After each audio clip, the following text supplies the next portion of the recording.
Çfarë do të ndryshonte në Partinë Demokratike? Shumë gjëra do të ndryshojnë në Partinë Demokratike me rikonfirmimin e strukturave, me ngritjen e strukturave dhe me plotësimin e çdo pozicioni në strukturë, me burime njerëzore të përgjegjshme që janë gati të bëjnë opozitë, sepse nuk është pozicionet në një parti, në momentin që një parti është në opozitë, nuk janë ofiqe,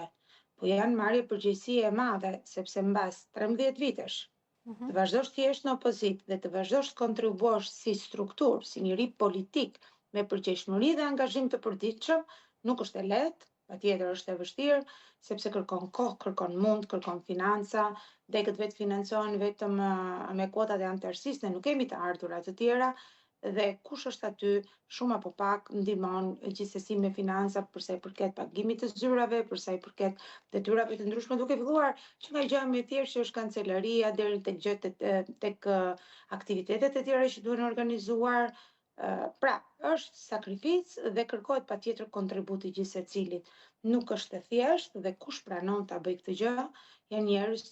politik me ndërgjegjje politike dhe opozitar të vendosur për qëndres dhe për të luftuar dhe për të vazhduar për të bërë opozitë në këtë vend.